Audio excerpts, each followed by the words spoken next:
अभी recently women's premier league के सभी फ्रेंचाइजीज ने अपनी रिटेंशन लिस्ट निकाली है। दैट इज कौन से खिलाड़ी हैं जिन्होंने रिटेन किए हैं, कौन से खिलाड़ी उन्होंने रिलीज किए हैं और कौन से खिलाड़ी हैं जिन पे शायद उनकी नजर रहेगी जब वुमेन्स प्रीमियर लीग का ऑक्शन रहेगा।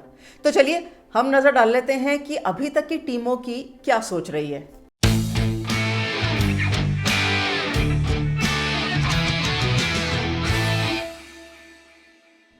स्वागत है आपका डिफरेंट स्ट्रोक्स के अंदर। और सबसे पहले स्टार्ट करेंगे चैंपियन टीम से, रॉयल चैलेंजर्स बेंगलुरु के साथ, जिसमें स्मृति मांधाना ने ऑफकोर्स ट्रॉफी उठाई थी।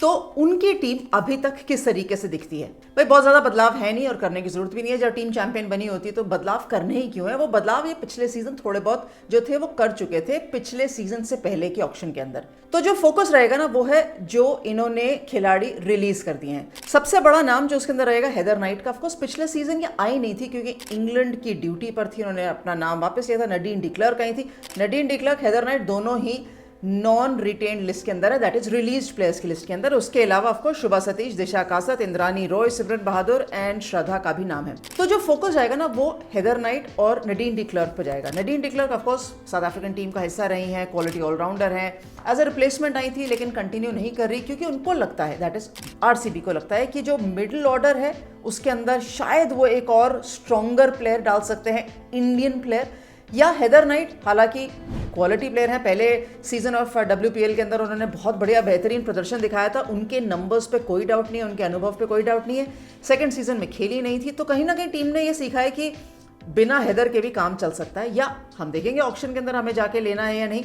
लेकिन उन्होंने कवर अप में डैनी वाइट को अपनी टीम में ऑलरेडी शामिल कर लिया है, तो कम से कम ट्रेड ऑफ में या कैश परचेज जो यूपी वॉरियर्स ने डैनी वाइट को आरसीबी को दिया, उसके चलते उनका जो बैटिंग ऑर्डर है ना, specially right at the top with Smriti Mandhana and Danny white, I am hoping that ये ओपन करेंगे। बाकी उसके अलावा जो इनके सेट प्लेयर हैं वो Ellyse Perry, Sophie Devine, Sophie Molineux, Georgia Wareham, अब इनके पास ऐसे 5 खिलाड़ी तो ऑलरेडी हैं इंटरनेशनल प्लेयर्स जिसमें इनको तकलीफ आनी नहीं चाहिए, उसमें से 4 कभी भी खिला लेंगे। लेकिन ये अगर और की तरफ जाना चाहेंगे तो वो एक सवाल है, तो क्या इनको और कोई इंटरनेशनल प्लेयर लेने की जरूरत है? अगेन सोच विचार करेंगे, मुझे नहीं लगता। लेकिन इस समय हेदर नाइट ऑफकोर्स चाहेंगी वापस ऑक्शन में जाना क्योंकि WBBL जो अभी चल रहा है वहां अभी तक इनका परफॉर्मेंस अच्छा है। सो कहीं ना कहीं अगर आरसीबी नहीं बाकी टीम्स की नजर हो सकता है हेदर नाइट के ऊपर हो। दिल्ली कैपिटल्स की तरफ चलते हैं। दिल्ली कैपिटल्स ऑफकोर्स दोनों साल रनर्स अप रही है टीम, सो बहुत ज़्यादा फिर बदलाव करने की जरूरत नहीं है क्योंकि जो टीम का न्यूक्लियस है वो बहुत स्ट्रॉन्ग है। एनिबल सदरलैंड के लिए इन्होंने बड़ा लंबा चौड़ा खर्चा किया था पिछले सीजन, हर मुकाबले में खिला भी नहीं पाए थे क्योंकि जेस जॉनसन भी खेल रही थी एंड मैग लैनिंग के साथ जो इनका फिर कोर है वो बहुत सेटल्ड है। लेकिन फिर भी इनको बहुत ज़्यादा बदलाव करने की जरूरत है नहीं। इनफैक्ट ये मुझे नहीं लगता, सबसे हल्का बस्ता लेके जाएंगे ये ऑक्शन के अंदर। रिटेन जो है वो तो ऑफकोर्स हम लिस्ट देख चुके हैं। जो रिलीज प्लेयर्स हैं उसमें पूनम यादव इंडिया इंटरनेशनल है, उनको रिलीज किया है। उसके अलावा अश्विनी कुमारी, अपर्णा मंडल, अपर्णा को तो खरीदा था फिर रिलीज कर दिया, हो सकता है अगले ऑक्शन के अंदर फिर वापस ले लें एज अ विकेट कीपर।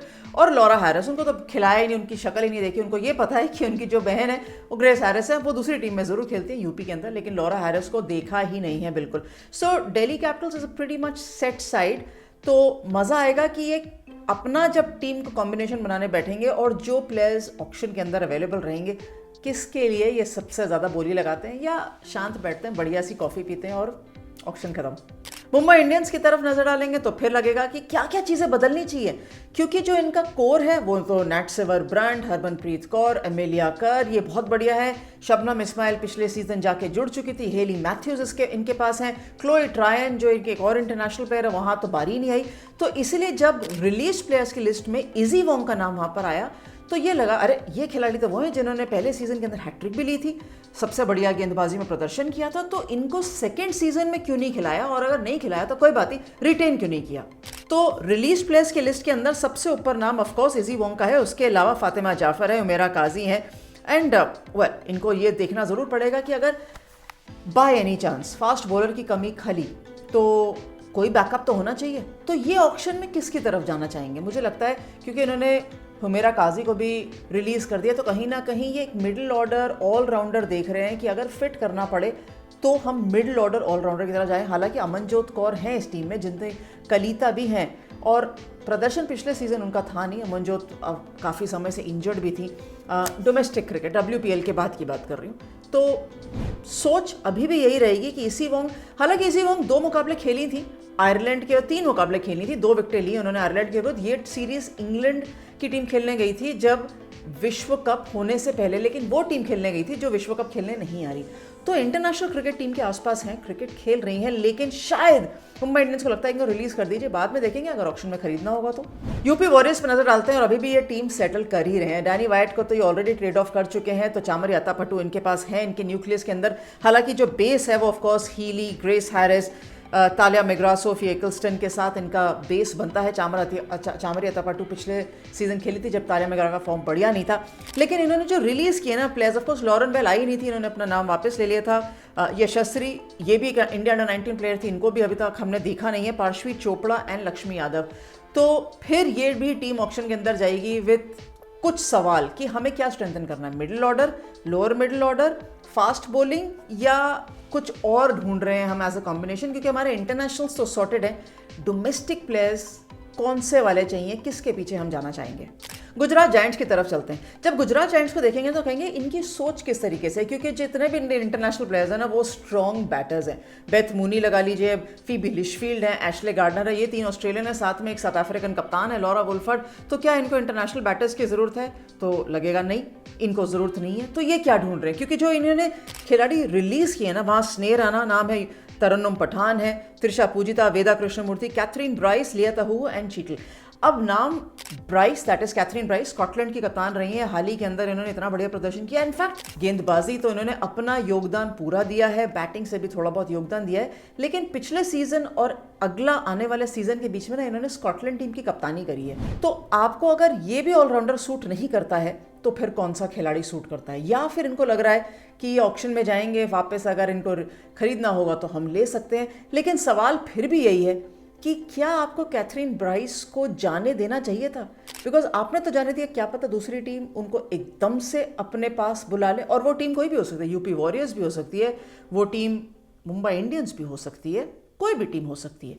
तो एक सवाल है। दूसरा सवाल आता है कि क्या स्नेह राणा को जाने देना चाहिए था? देखिए, स्नेह राणा ने पहले सीजन में कप्तानी करी थी, खासतौर पर जब बेथ मूनी इंजर्ड हो गई थी तो पूरा सीजन उन्होंने कप्तानी करी थी, गेंदबाजी भी डाली थी। लेकिन सेकंड सीजन तक आते आते ना बहुत ज़्यादा प्रदर्शन कर नहीं पाई, बहुत मैचेस बाहर बैठी, कम मैचेस खेली, और जो विकेटें भी थी ना इतनी ज़्यादा नहीं थी, ऐसे स्टैंड आउट परफॉर्मर्स नहीं थे। फिर आती है बैटिंग की बात। एज अ बॉलर अच्छी हैं, एज अ कैप्टन बहुत बढ़िया है, लेकिन एज अ बैटर उनकी बैटिंग थोड़ा सा जो ग्राफ है ना वो नीचे आया है। और हाल ही के अंदर ऑफकोर्स रेलवेज टीम की कप्तानी करती हैं। रेलवेज अभी डोमेस्टिक क्रिकेट के अंदर क्वार्टर फाइनल मुकाबले में मुंबई से हार गया, और बहुत बुरी तरीके से हार गया। महज 105-107 रन चेस करने थे और वो चेस नहीं कर पाए। तो कहीं ना कहीं खैर वो चीज़ तो रिटेंशन लिस्ट के बाद ही हुई है, लेकिन टीम मैनेजमेंट ये सोच रही होगी कि क्या स्नेह राणा उनकी टीम के लिए वैल्यूबल है, या उनको जाने देते हैं, कोई यंगस्टर को निकाल कर लाते हैं, नहीं मिले तो कम से कम स्नेह राणा के पास वापस जा सकते हैं।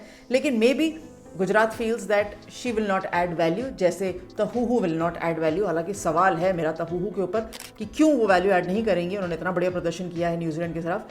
सो ये चीज़ें फिलहाल के साथ टीमें गई हैं अपनी रिटेंशन लिस्ट के लिए। लेकिन बड़ा इंटरेस्टिंग रहेगा, जो हालांकि छोटा ऑक्शन रहेगा, बड़ा इंटरेस्टिंग रहेगा कि कौन से प्लेयर्स हैं जो ऑक्शन में आते हैं। Of course it has to be with the approval of all the franchisees, and कौन से प्लेयर्स हैं जिनके पीछे ये टीमें जाएंगी, वो अगले प्रोग्राम में, थोड़ा अगले आगे आने वाले प्रोग्रामों में। आज थोड़ी ना बात कर लेंगे आपसे सारी स्ट्रैटेजी। यहाँ तक स्ट्रैटेजी टीमों ने बनाई है, अब आगे की स्ट्रैटेजी बनाएंगे, तब तक हम भी बनाते हैं। आप भी अपने विचार दीजिए कि आपको क्या लगा, सबसे बड़ा सरप्राइज क्या रहा जो नॉन रिटेंशन लिस्ट में गया, दैट इज जो रिलीज्ड प्लेयर्स की लिस्ट में गया। अब जो मैंने बता दिया वो मत बताना, आप कोई और नाम बताना, कुछ भी बताइए, हम यहाँ सुनने के लिए बिल्कुल तैयार हैं। Thanks very much for watching different strokes.